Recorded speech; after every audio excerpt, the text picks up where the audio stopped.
गांव के आखिरी छोर पर, जहां खेत खत्म होते थे और पुराने पीपल के पेड़ शुरू होते थे, वहां एक टूटा हुआ मंदिर था। उस रात बारिश होने वाली थी, हवा भारी थी और दूर कहीं कुत्ते लगातार भौंक रहे थे। मंदिर के पीछे एक औरत बैठी थी। उसके सामने एक काला कपड़ा बिछा हुआ था। उस कपड़े पर कुछ चीजें रखी थी, राख, नींबू, लाल धागा, सरसों का तेल और कुछ बाल। वो औरत धीरे धीरे मंत्र पढ़ रही थी। उसकी आंखें बंद थीं, लेकिन चेहरे पर नफरत साफ दिखाई दे रही थी। अचानक उसने वो बाल उठाए और उन्हें काले धागे में बांधने लगी। जिस सुख ने मुझे जलाया है, अब वही सुख उसे खा जाएगा। उसने वो बंधा हुआ धागा एक छोटी पुड़िया में रखा, फिर अपने सामने रखी एक तस्वीर पर काला तेल टपकाया और अगले ही पल मंदिर के अंदर रखे दिए की लौ मशाल की तरह बड़ी होकर जली और अपने आप बुझ गई।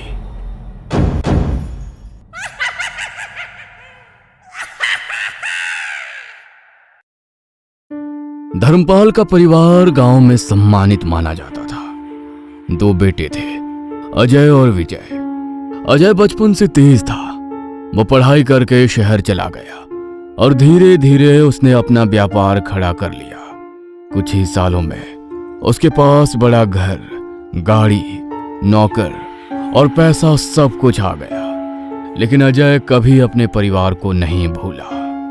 हर महीने गांव पैसे भेजता, माँ बाप की दवाई, घर की मरम्मत, खेती का खर्च, यहाँ तक कि विजय के बच्चों की फीस भी वही भरता। जब भी गांव आता, पूरा घर खुश हो जाता। देखो, अजय फिर से बच्चों के लिए कितने खिलौने लाया है। मीरा भी बहुत अच्छे स्वभाव की थी। वो कभी विजय और कविता को छोटा महसूस नहीं होने देती। गुड़िया के लिए कपड़े, विजय के लिए घड़ी, कविता के लिए साड़ी, हर बार कुछ ना कुछ लेकर आती। लेकिन यही चीज कविता को अंदर ही अंदर जलाने लगी। कविता जब गांव की औरतों को सुनती, अजय तो भगवान जैसा बेटा है, पूरा गांव उसी की वजह से चलता है, तो उसके चेहरे पर नकली मुस्कान आ जाती। लेकिन अंदर कुछ सड़ने लगता। उसे लगता धर्मपाल और सरोज अब विजय से ज्यादा अजय को मानते हैं। गांव वाले भी अजय के आने पर ही घर आते और सबसे ज्यादा कविता को तब चोट लगी जब एक दिन अजय ने कहा, बाबा, मैंने शहर में नया घर लिया है, आप सब मेरे साथ चलो। इतना बड़ा घर है कि सब आराम से रहेंगे। धर्मपाल और सरोज खुशी से तैयार हो गए। विजय भी खुश था, लेकिन कविता चुप थी। उस रात उसने विजय को रोका। शहर जाकर क्या करेंगे? यहाँ खेती है, बच्चों का स्कूल है और शहर के खर्चे भी तो महंगे होते हैं। पर भैया कह रहे हैं सब संभाल लेंगे। आज संभाल लेंगे, कल एहसान भी जताएंगे। विजय चुप हो गया। धीरे धीरे उसे भी लगा कि कविता शायद सही कह रही है। कुछ दिनों बाद धर्मपाल और सरोज शहर चले गए। अब रोज गांव में फोन आता और धर्मपाल खुशी खुशी बताते, अरे विजय, यहाँ तो हर कमरे में एसी है। आज अजय हमें बड़ी होटल में खाना खिलाने ले गया। मीरा तो रोज नई चीज बनाती है। कल हम मुंबई घूमने जा रहे हैं। विजय ये बातें आकर कविता को बताया और हर बार उसके चेहरे पर जलन और बढ़ जाती।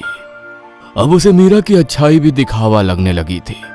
वो रात में जागकर सोचती, अगर मेरे हिस्से में ये सुख नहीं तो उनके हिस्से में भी नहीं रहेगा। गांव में एक बूढ़ी औरत रहती थी। लोग कहते थे वो तंत्र मंत्र जानती है। कविता कई रात चुपके से उसके पास जाने लगी। धीरे धीरे उसने सीखना शुरू किया। बालों से वशीकरण, खाने में मिलाने वाली राख, नींबू और धागे की क्रिया और तस्वीर पर किए जाने वाला तंत्र। पहले उसे डर लगता था, लेकिन जलन इंसान से वो सब करवा देती है जो वो कभी सोच भी नहीं सकता। कुछ महीनों बाद एक दिन कविता अचानक बदली हुई दिखाई दी। उसने विजय से कहा, भैया भाभी को गांव बुलवा लो। माँ बाबा गए तब से वो यहाँ आए ही नहीं। विजय खुश हो गया। उसे लगा आखिरकार कविता का मन बदल गया। लेकिन उसे क्या पता था उसकी पत्नी के मन में क्या चल रहा है। अजय और मीरा गांव आए, पूरा घर खुश था। कविता भी नकली मुस्कान के साथ उनकी सेवा कर रही थी। लेकिन रात होते ही वो बदल जाती। एक रात जब सब सो गए, वो धीरे से अजय के कमरे में गई। उसने सोते हुए अजय के सिर से कुछ बाल काटे, फिर उसके बटुए में एक छोटी पुड़िया रख दी। अगले दिन उसने अजय के खाने में राख मिलाई और मुस्कुराते हुए खाना परोसा। भैया, आपके लिए खास खीर बनाई है। अजय मुस्कुराकर खाने लगा और कविता चुपचाप उसे देखती रही। उसकी आंखों में अब इंसानी भाव नहीं बचे थे। इस बात की घर में किसी को कोई खबर नहीं थी। कुछ दिन गांव में बिताने के बाद अजय वापस शहर लौट गया। शुरुआत के 2-3 दिन सब सामान्य रहा, फिर धीरे धीरे सब बदलने लगा।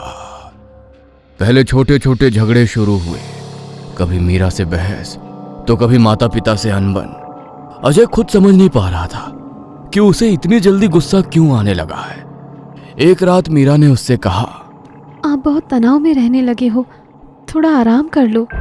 अचानक अजय भड़क गया। तुम्हें लगता है मैं मेहनत नहीं कर रहा? सबको बस मेरी गलती दिखती है। मीरा चुप रह गई। धर्मपाल और सरोज ने पहली बार अजय को इस तरह टूटते देखा था, लेकिन असली डर अभी शुरू हुआ था। कुछ ही हफ्तों में अजय का व्यापार डगमगाने लगा। जो कस्टमर सालों से उसके साथ थे, अचानक काम रद्द करने लगे। किसी का पेमेंट अटक गया, किसी का माल वापस आ गया। एक बड़ा कॉन्ट्रैक्ट जो लगभग पक्का हो चुका था, आखिरी समय पर टूट गया। बिजनेस पार्टनर भी अब उस पर शक करने लगे। अब अजय, तुम्हारे फैसले अब पहले जैसे नहीं रहे। तुम हर काम बिगाड़ रहे हो। अजय पूरी रात फाइलों के सामने बैठा रहता, लेकिन उसका दिमाग जैसे काम करना बंद कर चुका था। कई बार उसे लगता जैसे कोई उसके कान में फुसफुसा रहा हो। रात में अचानक उसकी नींद खुल जाती और उसे लगता कमरे में कोई खड़ा है। उसकी अलमारी के पास कोई काली परछाई खड़ी थी। अजय घबरा कर उठा, लाइट जलाई, लेकिन वहां कोई नहीं था। धीरे धीरे घर की हालत खराब होने लगी। लोन की किश्तें रुकने लगी, नौकर चले गए, बैंक से फोन आने लगे।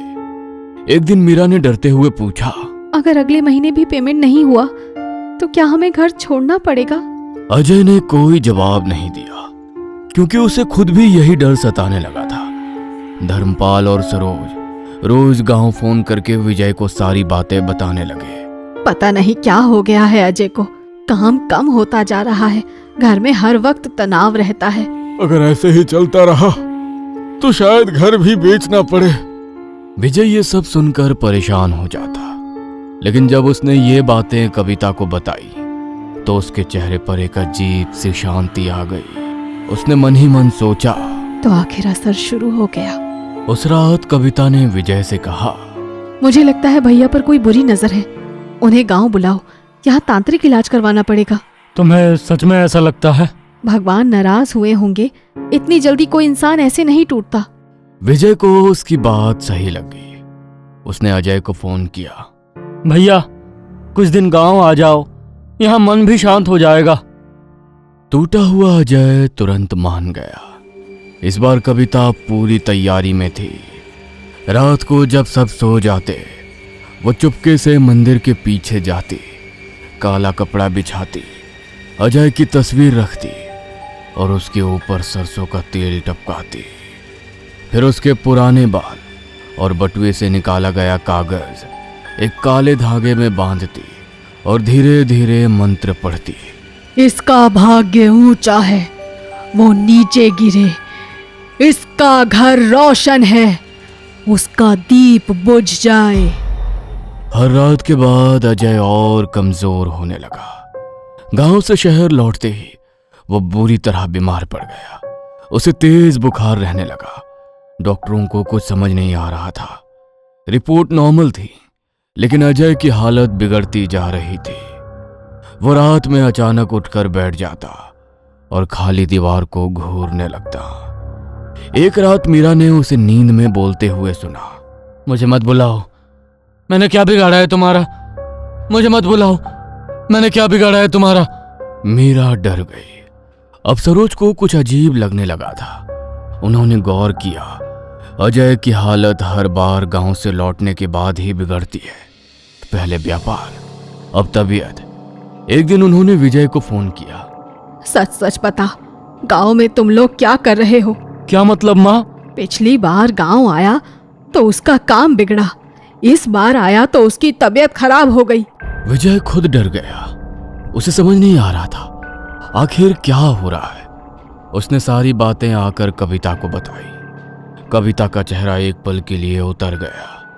पहली बार उसे डर महसूस हुआ, क्योंकि अब शक शुरू हो चुका था। सरोज की बातें सुनकर कविता अंदर से हिल गई थी। उसे समझ आ गया था कि अब बात सिर्फ बीमारी और नुकसान तक नहीं रही, अब शक उस तक पहुंचने लगा है। उसने उसी वक्त सरोज को फोन लगाया। फोन उठते ही उसकी आवाज गुस्से से कांप रही थी। अगर आपको गांव नहीं आना तो मत आइए, लेकिन मेरे और मेरे पति पर ऐसे इल्जाम मत लगाइए।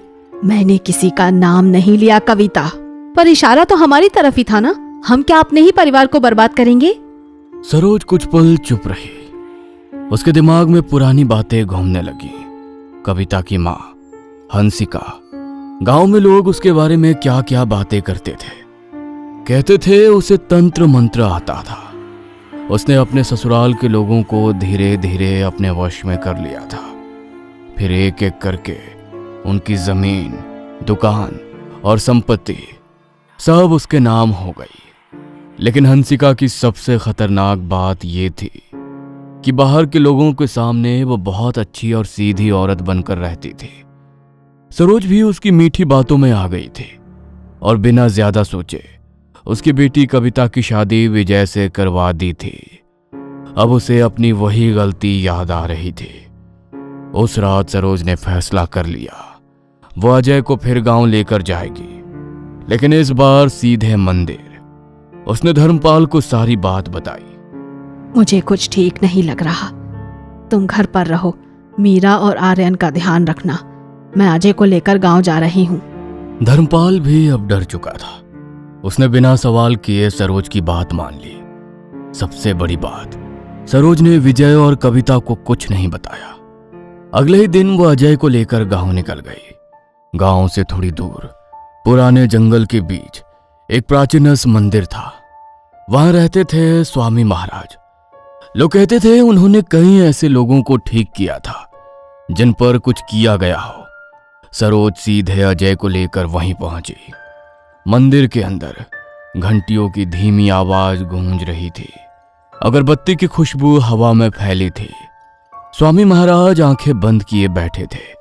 सरोज ने बैठते ही पूरी कहानी सुना दी। अजय चुपचाप बैठा रहा। महाराज, अगर मेरे बेटे पर किसी ने कुछ किया है तो उसे देखिए और उसे बचा लीजिए। स्वामी जी कुछ देर शांत बैठे रहे, फिर धीरे से बोले, कल सुबह इसे लेकर तुम्हारे गांव के मंदिर आना। उस रात सरोज पड़ोस के गांव में अपनी एक पुरानी सहेली के घर रुक गई। अजय को अभी भी समझ नहीं आ रहा था। उसे बस इतना लग रहा था कि उसकी मां बहुत डरी हुई है। वो अपनी मां के खातिर सब मान रहा था। लेकिन रात में उसे फिर वही सपने आने लगे। एक काली परछाई जो उसके कान में फुसफुसा रही थी, तो बच नहीं पाएगा। अजय अचानक पसीने से भीगा उठ बैठा। अगली सुबह दोनों मंदिर पहुंचे। अजय मंदिर की सीढ़ियों तक गया, लेकिन जैसे ही अंदर भगवान की मूर्ति देखी, उसके कदम रुक गए। उसका चेहरा अचानक बदलने लगा। मां, मुझे अंदर नहीं जाना, चलो यहां से। सरोज का दिल धड़क उठा। ये वही अजय था जो रोज पूजा किए बिना घर से नहीं निकलता था। आज वो भगवान से मुंह फेर रहा था। सरोज ने तुरंत स्वामी जी को आवाज लगाई। महाराज, ये मंदिर के अंदर आने से मना कर रहा है। स्वामी जी समझ गए। उन्होंने पास रखी राख उठाई और अजय के माथे पर लगा दी। अगले ही पल अजय का शरीर जोर से कांप उठा, जैसे उसे बिजली का झटका लगा हो। वो पीछे गिर पड़ा और जोर जोर से सांस लेने लगा। मंदिर के अंदर बैठे लोग डर गए। स्वामी जी की आंखें गंभीर हो गईं। इस पर कुछ किया गया है। सरोज की आंखों से आंसू निकल पड़े। और जिसने किया है वो कोई अपना ही है। उसे इसकी तरक्की, इसकी खुशी और इसके परिवार से जलन है। सरोज का दिमाग सीधे कविता की तरफ गया, लेकिन उसने कुछ नहीं कहा। स्वामी जी ने अगले दिन विशेष पूजा रखी। सुबह से ही मंदिर में तैयारी शुरू हो गई। हवन कुंड बनाया गया। गंगा जल, कपूर, पीली सरसों और पवित्र राख रखी गई। अजय को हवन के सामने बैठाया गया। जैसे ही मंत्र शुरू हुए, अजय बेचैन होने लगा। उसकी सांसें तेज हो गईं। अचानक वो जोर से चिल्लाया, बंद करो ये सब, मुझे यहां नहीं बैठना। उसने उठने की कोशिश की, लेकिन दो लोगों ने उसे पकड़ लिया। कुछ देर बाद वो अचानक हवन कुंड की तरफ झपटा, जैसे आग बुझाना चाहता हो। उसने कई बार हवन की लकड़ियां उठाकर फेंकने की कोशिश की। उसकी आंखें लाल हो चुकी थीं और वो भारी आवाज में गुर्राने लगा था। मंदिर में मंत्रों की आवाज लगातार गूंज रही थी। हवन की आग अब तेज हो चुकी थी। अजय जमीन पर बैठा बुरी तरह कांप रहा था।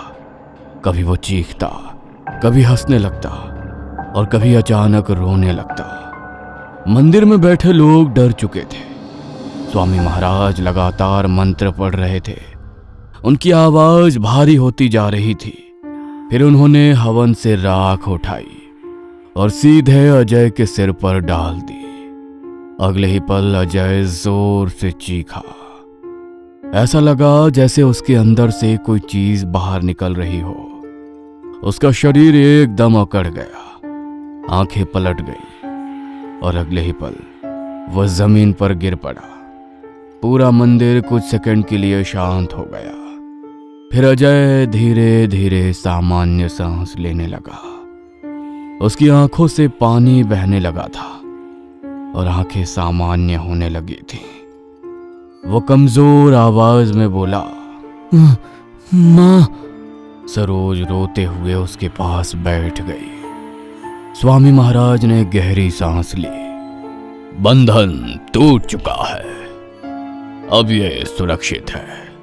लेकिन उन्होंने जाते जाते एक और बात कही, जिसने ये किया है उसका अंत अच्छा नहीं होगा। अगले दिन सरोज अजय को लेकर गांव के घर पहुंची। घर में कदम रखते ही उसने सीधे कविता को आवाज दी। कविता बाहर आई, लेकिन सरोज की आंखें देखकर ही उसके चेहरे का रंग उड़ गया। क्यों किया था तूने ये सब? क्या बिगाड़ा था अजय ने तेरा? कविता तुरंत मुकर गई। मैंने कुछ नहीं किया, आप लोग मुझे फंसा रहे हो। लेकिन इस बार विजय भी वहां खड़ा था। उसके चेहरे पर गुस्सा साफ दिख रहा था। वो धीरे धीरे कविता के पास आया। गुड़िया की कसम खाकर बोल, सच क्या है? यह सुनते ही कविता के आंखों में डर उतर आया। कुछ पल तक वो चुप रही। फिर उसकी आंखों से आंसू निकलने लगे और आखिरकार वो टूट गई।